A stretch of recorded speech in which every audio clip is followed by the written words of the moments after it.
Welcome to another episode of the Fantasy Basketball PH podcast. Enjoy the show.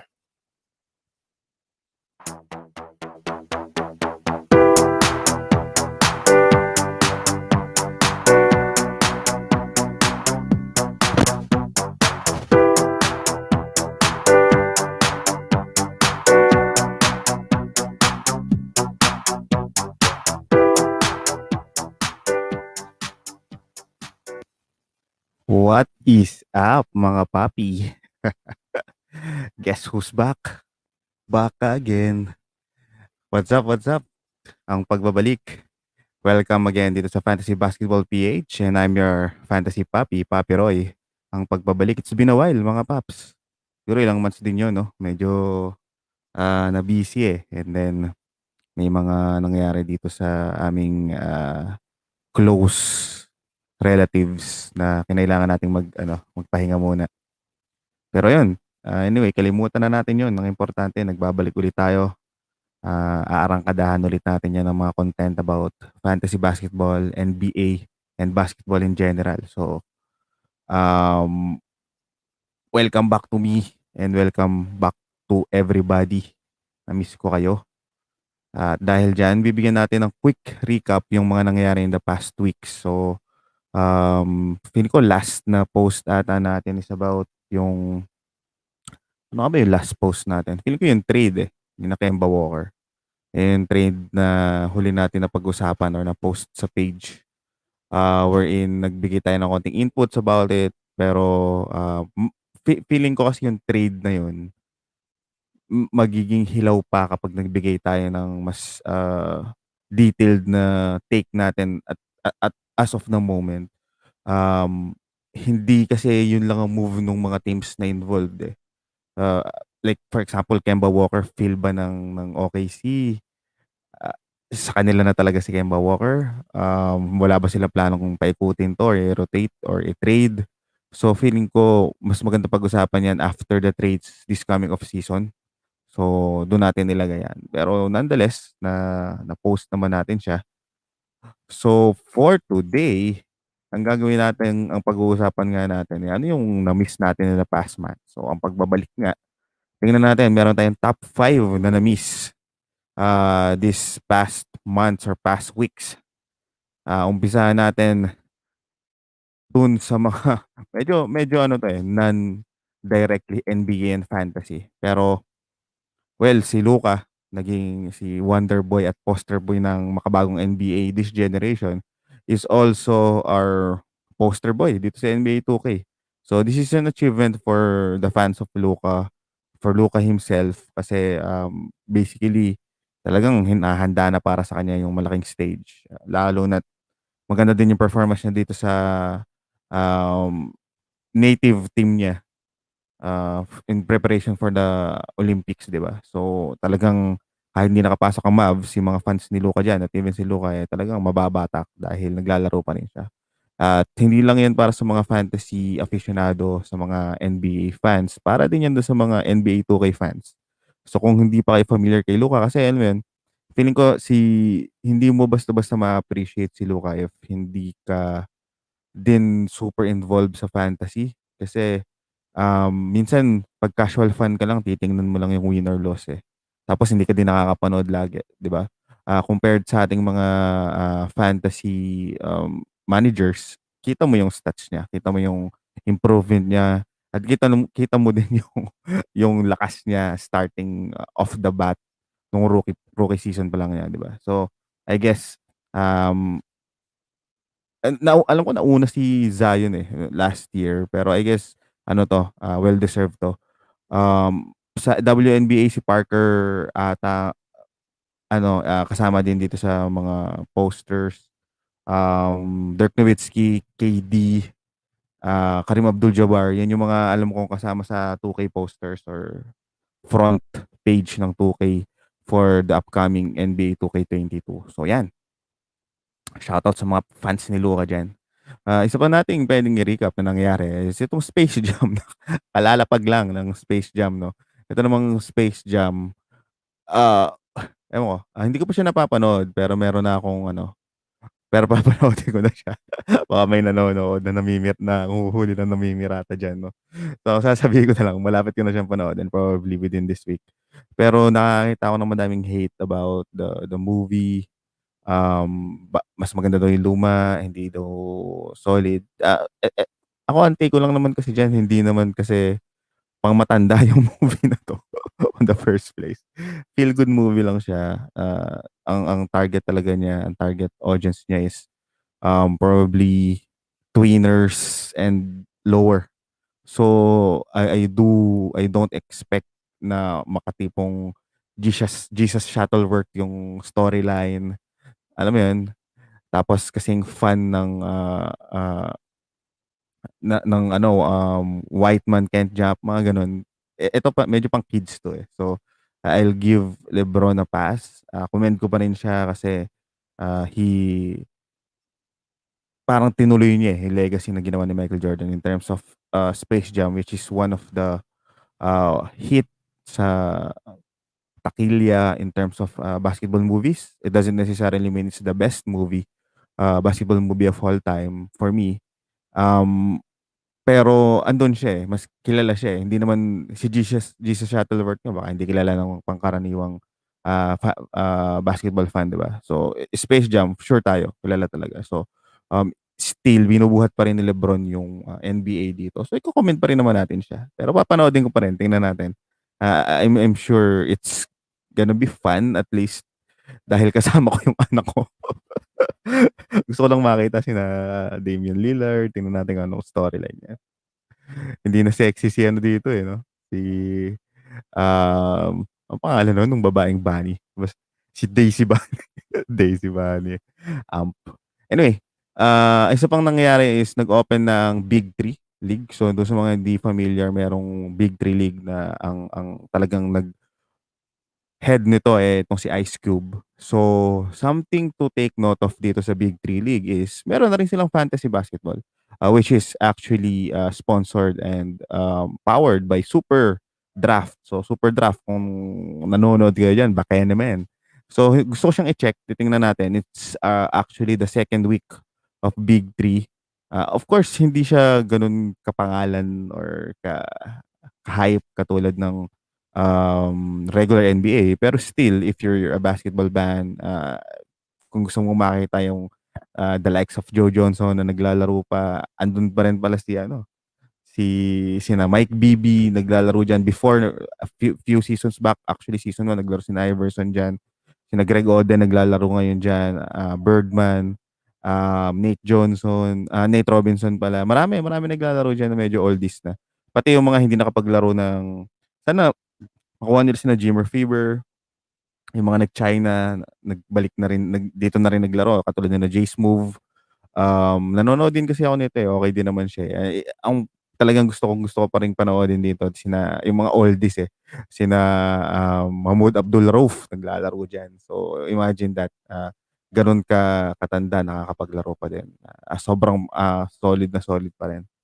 Anyways, yun lang yung, masasabi ko diyan. Suportahan natin 'yan at I'll try to check yung Super Draft, pero kung merong nakakapaglaro sa inyo ng Super Draft, available lang Big 3 Fantasy, at least for this season. Tingnan natin in the upcoming season. Number 4 sa ating recap would be siyempre ito, Team USA. So, ang Team USA, eh, medyo nagtatalo nung mga alam mo 'yun, ah, practice game na masasabi. Ang pagkakatanda ko natalo sila sa Australia, which is highly touted ang Australia. A lot of, NBA spectators believe that Australia is, the number 1 team for at least for, the Olympics. Number 2 I guess is Spain. Alam ko ang USA number 3 pa lang. Pero, well, ano pa lang naman 'yun, eh, practice game pa naman 'yun. Hindi pa sila nagkakaamuyan. I do believe magiging iba yung gear kapag actual Olympic na, which is, this coming July 25th against France. Alam ko yan yung unang laro. And then some changes for the lineup would be, Bill and, Kevin Love will be out. I think Bill dahil sa ano 'to, eh, sa restriction ata 'to, and then si Kevin Love dun sa calf issue niya. Alam mo na baka ma-injury pa si Tito Bill, mawalan ng pera this coming season. So papalitan siya ni JaVale McGee saka ni bata ko, Keldon Johnson from San Antonio Spurs. What's up? Hashtag GSG. So, okay naman. Keldon Johnson is a this is gonna be a very good experience for Keldon Johnson. Last time kasama na siya, including Derek White, di ba? So, feeling ko si Derek White dahil alam mo na, medyo na-injury pa rin siya, hindi pa siya 100%. I'm pretty sure kung 100% si Derek White, baka kasama pa rin siya kasi niya si Coach Pop. And then, I'm pretty sure din, kasama dun sa agreement ni Coach Pop is magdala ng, magdala ng isa sa mga bata niya sa Spurs. No? Feeling ko yun nga, si Keldon Johnson yung nakuha. JaVale McGee on the other end, this is a 30-year veteran and maraming nagtaka, nagulat kung bakit si JaVale McGee. For me, I guess, hindi din siguro sobrang libre yung mga solid na bigs. And hindi din naman kasi nila kailangan ng mga bigs na kailangan kumuha ng bola. Alam mo yun? Kung mapapansin niyo sa approach ng US ngayon, sino lang ba yung legit big dyan? Actually, si Bam Adebayo lang ata ang pinaka-legit big dyan eh. The rest, convertible. You have Kevin Durant, naglalaro ng center, naglalaro ng 4. Draymond Green 2. Maybe Jason Tatum, pero masyadong maliit. Pero yun, JaVale McGee is their only legit center because sobrang ano naman nun eh, sobrang bilang lang yung mga teams na kakailangan nila ng ganong kalak ng presence ni JaVale McGee. At least si JaVale, agile for a big man, um, known for his blocking skills. And gusto sigurado ng US na sila yung magdidictate ng tempo imbis na sila yung mag-adjust sa mga kalaban nila. So let's see kung paano nila tatapatan yung the likes of Spain na meron silang maraming malalaki ang Spain. And then other teams na medyo malalaki talaga like team ni na Luka, team ni na Jokic. So tingnan natin. Another something to recap is the new logo of the NBA, which is the 75th year. Binago na nila yung logo nila, naging parang diamond. It earned a lot of negative feedback sa fans. Pero for me, ano naman to eh, temporary logo lang naman to. So tingnan natin. Sineselebrate lang naman nila yung 75th year. So, G lang tayo dyan mga paps. Number 3 natin would be coaches changes. So, I'm not sure kung may nalimutan ako, pero ito yung mga natatandaan ko ng mga changes of coaching staff, especially head coach. So, for Orlando Magic, si Jamal Mosley na yung kinuha nila. I'm not super familiar with Jamal Mosley, pero quick assessment ko, it's gonna be something na kailangan nating subaybayan kasi it's a younger team with a new coach. Walang super main man. Probably it's gonna be Jonathan Isaac when he's healthy. Terence Ross yung El Capitan, Terence Ross. So yan yung mga titingnan natin kung anong yung mangyayari. Ibabangko ba si Wendell Carter Jr. o hahayaan nilang papakawalan nila yung mga younger players nila. So it's gonna be a very very tricky situation for Orlando Magic in terms of fantasy. Jonathan Isaac is one of the solid target. Sino pa ba? Siguro Wendell Carter Jr. kung mag-stay siya sa Orlando at mabibigyan siya ng solid na run. Maybe Gary Harris, may bubuga pa rin naman siya. Terence Ross of course, pero hindi naman early rounds. Probably late rounds or maybe just in case you have a certain build, pwede din naman. Pero sa ngayon, mahirap ang i-rank eh. Ang inaabangan ko lang talaga sa Orlando would be Jonathan Isaac. If sakali na itong coach na to, I believe coming from Dallas ata to si Mosley. I'm not so sure pero I really hope na mabigyan ng chance talaga itong tawag dito mga bata. Alam ko na yung na-miss ko dito. Ngayon mo lang na-realize si Willie Green for I guess New Orleans Pelicans ba? Ang alam ko sa New Orleans Pelicans si Willie Green. Pero nonetheless, he was a player before. It was very shocking revelation. Maraming nagsasabi na bakit ganun. Sina Alvin Gentry okay naman. Then si yung previous nila na coach na veteran din, I forgot the name, yung kamukha ni Super Mario. Ah, okey din naman talaga, so bakit biglang si Willie Green? I guess siguro, ang assumption ko, the thinking there is how would they really breach the player coach relationship, kasi if you have a super young team on your pocket, and pag lalagyan mo ng medyo strict at tenured na coach, maybe part of the problem is hindi sila nagkakaroon ng connection. Maybe the likes of Zion is saying, "No, hindi ako maka-relate dito sa coach namin.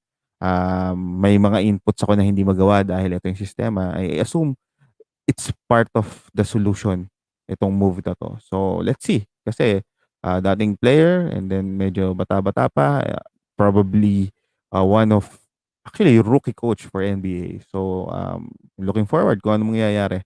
I assume dahil rookie coach siya, usually rookie coaches tend to really lean on the main man. So, in terms of fantasy, hindi ko na titingnan yung mga role players ng Pelicans. I would rather have the main mans, kasi for sure mabababad at mabababad yan. That goes as well with Jason Kidd for Dallas Mavericks. For me, dahil sa previous na pinakita niya sa Milwaukee Bucks saka sa Brooklyn Nets, talagang umaasa siya sa mga main players niya, eh. So if you'll analyze that into fantasy, medyo mag-aalangan ka dun sa ibang role players. Hindi naman not necessarily mean na hindi mo sila ida-draft, pero medyo ibababa mo siya sa priority list mo. Iaangat mo yung mga main man nila. Like for example, Luka, given that Jason Kidd is one of the top point guards, even actually all time. And then isa din siya dun sa mga malalaking point guard talaga that really started a rally giving up triple doubles from day to day game, 'di ba? So, I would assume magkakaroon ng connection silang dalawa ni Luka. He's gonna bring what he brought when he was a player. So, tingnan natin. This really puts Luka like on top 3 na siguro. At least for now, perspective ko lang. Kasi kung lalo na kung ma-trade pa si Porzingis, feeling ko talaga hahakot ng stats si Luka. Last season naman kasi, the reason why I'm not super high on Luka is medyo kine-question ko yung kakayahan niya to really improve his game in terms of defensive stats and free throw percentages, which he proved me wrong in some sense, dahil ang laki ng improvement nung defensive stats niya. Still not eye-popping, pero at least meron na 'yan. And then especially yung free throw niya, hindi pa rin naman sobrang solid, pero there were runs na talagang okay yung percentage niya. Hindi naman ganyan kasama yung percentage ni Luka nung nandun siya sa EuroLeague, eh. So I would really assume na talagang i-improve niya 'yan, especially dun sa type of play niya, talagang mafa-foul at mafa-foul siya. Then ito naman si Wes Unseld, siya naman ang magtitimon ngayon ng Washington Wizards. Sa DC, tingnan natin kung anong mangyayari. Mag-stay ba si Bradley Beal dun? Papaano ba ang balasahan ng center? Kasi last time, di na malaman kung anong minutes distribution ng center, under Scott Brooks. And then when Thomas Bryant comes in, paano i-handle to ni Wes Unseld? So yan yung ating subaybayan kung anong kasi in a sense, medyo mediocre team ang Washington, eh. They have Westbrook, they have Beal, pero I can't really see them like getting or penetrating the playoffs as a strong contender. Maybe getting to playoffs, but not a strong contender. So tingnan natin kung anong magagawa ni Wes Unseld. And also, is this a domino effect? Umpisa na ba 'to ng pag-move ng mga players or ng mga trade chips ng Washington Wizards to get better, to get younger? So subaybayan natin kung anong gagawin ng Washington Wizards.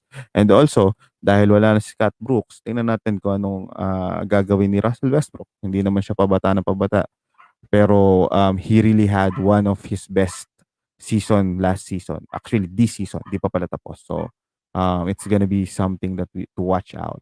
And then lastly, Chauncey Billups, bagong head coach ng Portland Blazers. Um, I ha I do believe this is his first stint as a head coach. As an assistant coach, hindi. Nakapag-assistant coach siya sa Clippers recently. and probably Denver din ata.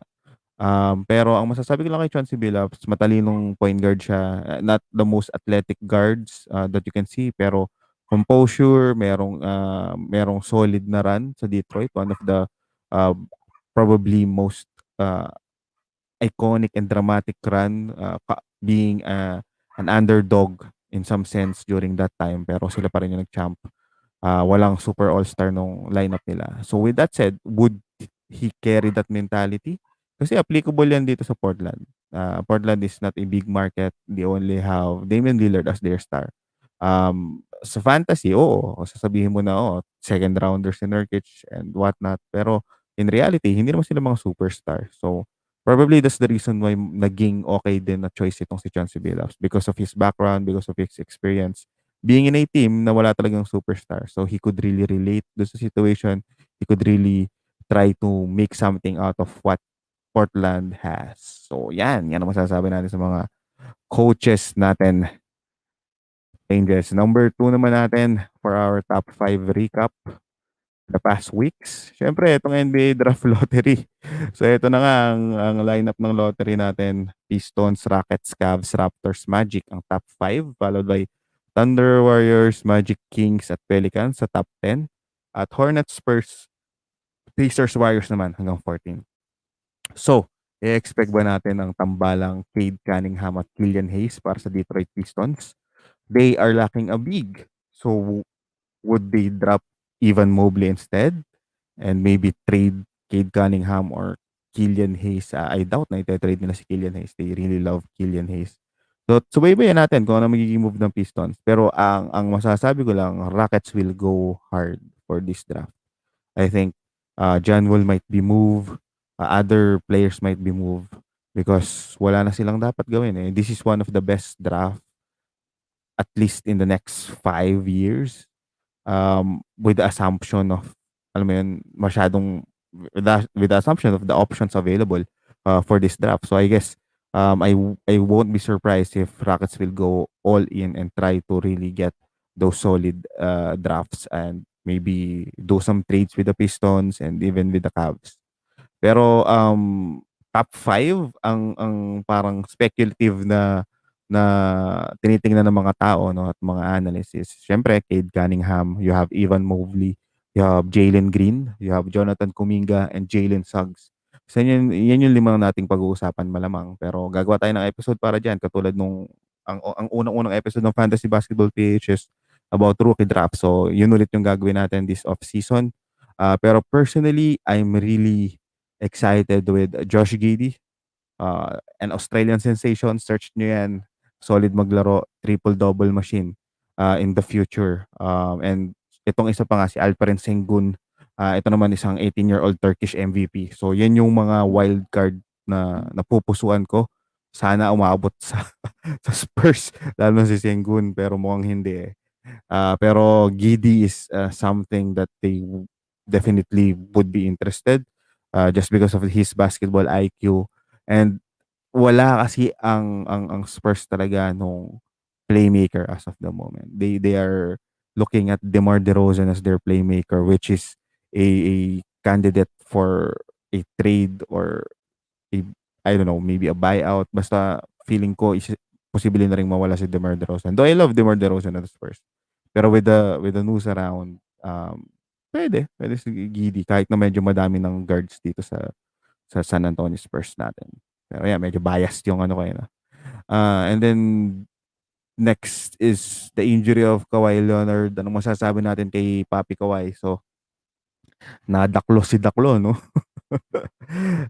For me, this makes Paul George a very strong mid to late first round pick.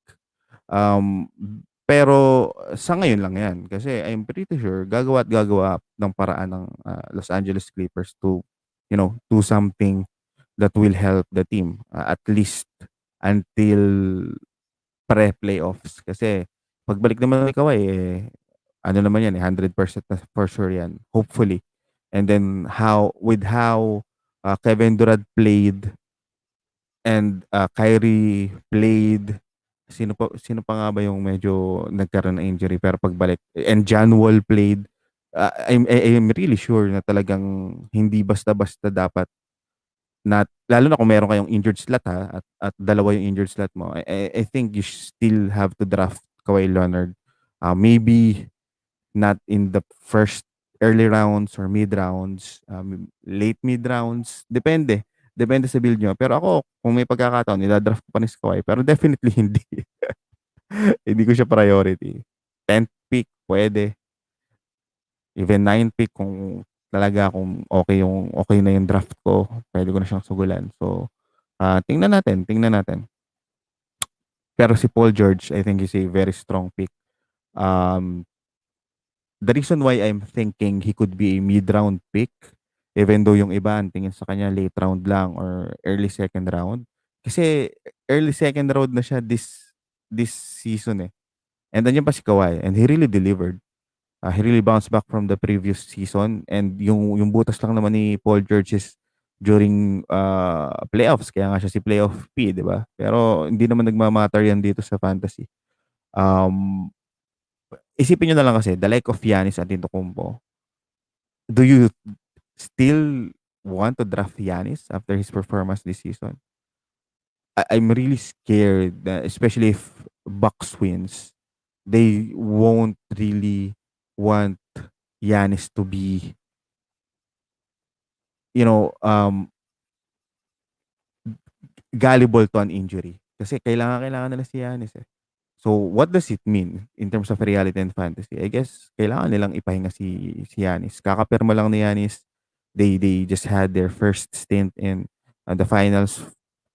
Simula pa ng panahon ni na sino ba? Oscar Robertson and then Kareem Abdul-Jabbar, pero kailangan nilang protektahan si Giannis at all cost kasi kitang-kita natin kapag wala si Giannis, nahihirapan talaga ang Milwaukee Bucks.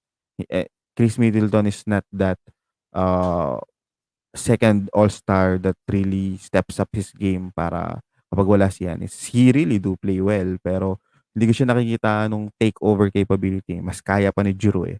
Pero tingnan natin, yun lang yung isa sa mga thoughts ko sa ngayon. Marami pa mangyayari sa off-season pero I was thinking I would rather have Paul George over Giannis, especially na bababa yung free throw percentage ko. All the stats that Giannis has, meron din naman si Paul George. Mas madami ka pang antres and probably mas madami pang steals.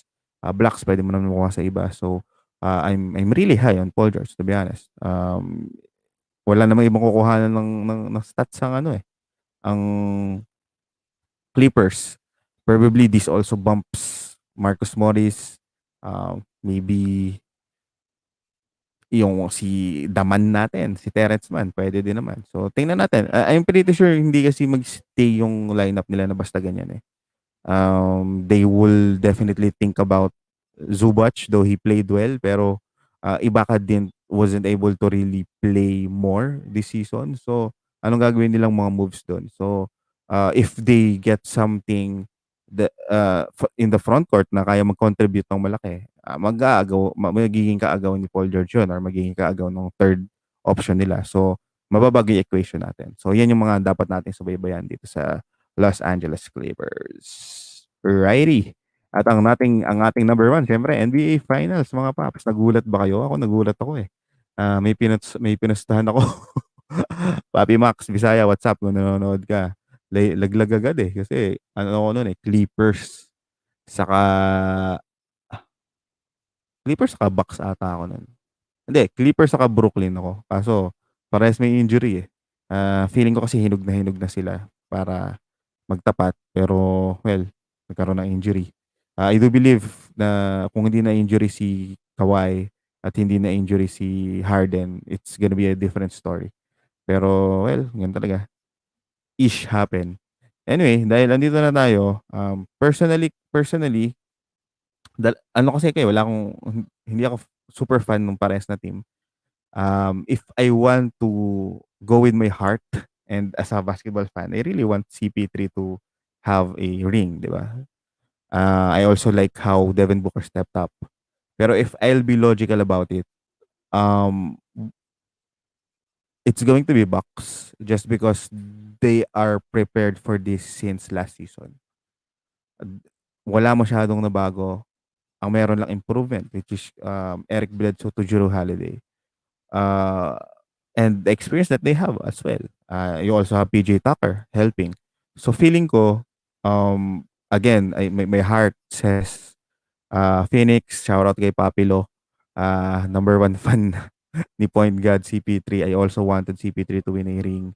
Kasi this is probably the the the nearest he can be to have a ring and to have a trophy before he retires.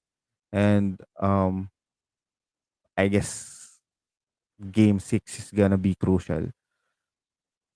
Personal analysis, almost similar yung game nila, almost similar yung structure nila, almost similar yung plays nila. If you try to watch very closely, it's all about spacing. It's all about the role players really contributing. Kasi there was a game wherein talagang pumutok si Miguel Bridges and gumawa ng todo. I mean, hindi naman gumawa ng todo. Talagang naasahan nila ng maigi itong si DeAndre Ayton. Pero nung nakuha na ng box yung face nila, na nakapag-adjust na sila, tatlong sunod-sunod agad, di ba?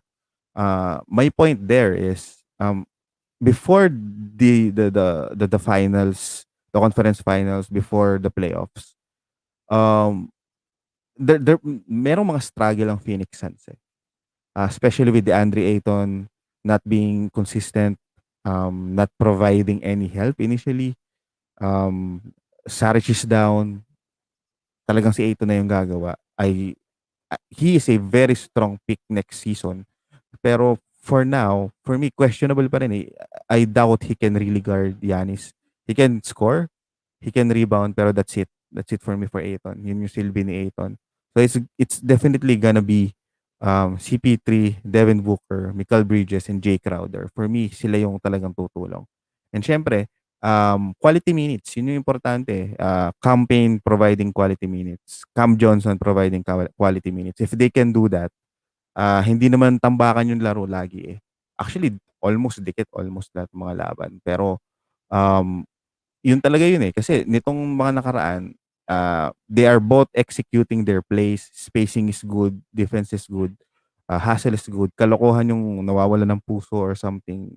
Kalokohan yun. These are professional teams. These are professional players. They are really based in their plays and how would they execute it, how would they adjust. Yan talaga yun eh. Yan ang laro kapag finals na. And as you can see, Jrue Holiday really step up definitely his playmaking game and his defense. Kasi malaking bagay yun. Chris Middleton is not known for his defense and most of the time halos ginabantay niya si Devin Booker in terms of matchups. At kinakain siya ni Devin Booker. PJ Tucker can't do it all, obviously. That is why sobrang kailangan ng quality minutes ni na Jeff Teague, ni na Pat Connaughton. And Pat Connaughton is doing a great job, especially hitting those open shots, creating space. So, ngayon, yun na lang yung laban. Kung sino talaga yung makapag-execute ng maayos, makapag-adjust ng maayos. Kasi, they're almost similar. You have CP3 versus Drew. Um, you have Devin Booker versus Chris Middleton. You have Giannis Antetokounmpo versus, well, kakain din naman yan ng buo ito, si DeAndre Ayton. And then you have Tucker versus Crowder. So, yun yung mga main man eh. And then you have other filler players. Luckily for Bucks, they have better players like Brook Lopez and Bobby Portis is also providing good minutes. So, tingnan natin. I was really asking for this, magkaroon ng dogfight. Pero, nataon lang na hati din ako eh. If kailangan ko talagang mamili kung sinong gusto kong manalo. Pero kasi yun ang explanation ko. Sinong gusto kong manalo? Gusto kong manalo ang Phoenix Suns para kay CP3. Pero if I'll be logical about it, I think Milwaukee Bucks will win this series. But, I think Game 6, totodo yan. Totodo yan. Sina CP3, totodo si Devin Booker. So, kung may tatayaan man kayo, the first quarter is going to be big. Because whoever wins, they really need to win the first half. Yun na lang. Yun na lang yung bottom line dito. Kailangang manalo ng either Bucks or Phoenix Suns, especially Phoenix Suns ng first half. So if that's the case, you depende dun sa odds, you want to really go in the over pagdating sa umpisa. I doubt na magkakaroon ng mababang scoring basta-basta because they are not known to be defensive teams despite Giannis being a defensive player, right? Pero alam mo yun, based dito sa mga past games, it's more of execution. Eh. It's definitely more on execution. Else, kung gumagana talaga yung defense nila, sana hindi gumagawa ng tikwa 40 yung mga main man nila, di ba? So it means na they'd rather have these players, this main man really, do their job, but they would hinder other players. It's a game plan that a lot of defensive teams have, especially against the likes of any team na may andun si LeBron kasi nakailang team na rin naman siya. Parang hayaan mong umiscore si LeBron basta wag mong papa-screen yung iba. Or at least i-challenge mo kasi they are not as good as LeBron is. So dito, ganun din ang formula. Hayaan mo si Giannis, wala na granted na yan eh. Hayaan mo si Booker, granted na yan eh. Pero wag mong papa-screen si Michael Bridges. Wag mong papa-screen si Pat Connaughton. Wag mong papainitin si Bryn Forbes. Wag mong hahayaan si Cam Johnson, sina Jay Crowder, 'di ba? So para sa akin yun yung take ko diyan. Again, personal analysis in the past games, early games, may mga pumutok na players, na role players sa Phoenix Suns and it was big. And compared to dun sa mga wins ng Milwaukee Bucks, what happened is they properly executed and their main man really stepped up. Yung mga role players nila, they played quality minutes. Pero nothing, or no one from them really provided like 30 points or 20 plus points. Compared dun sa pagputok ni Campaign, pagputok ni Michael Bridges.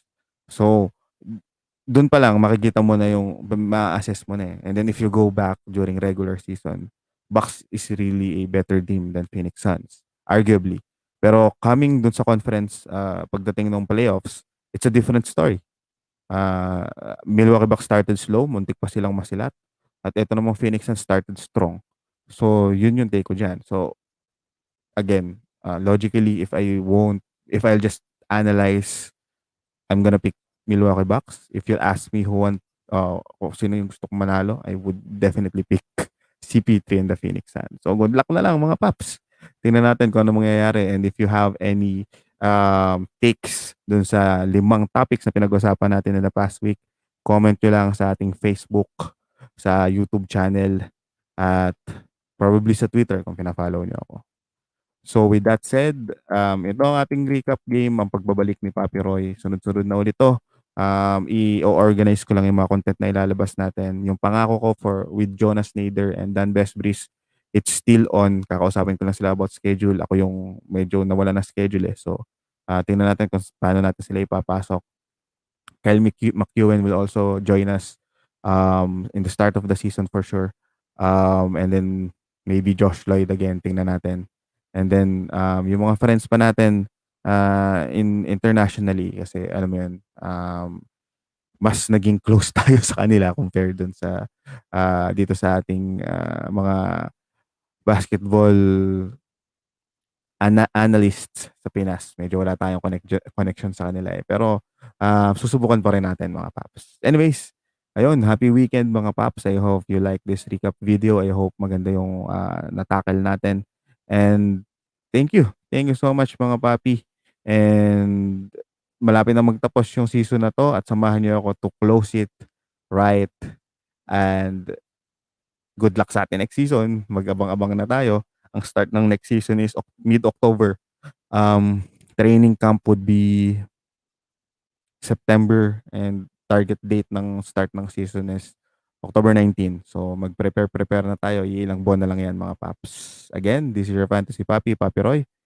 And thank you so much. Happy weekend mga papi. Bye-bye.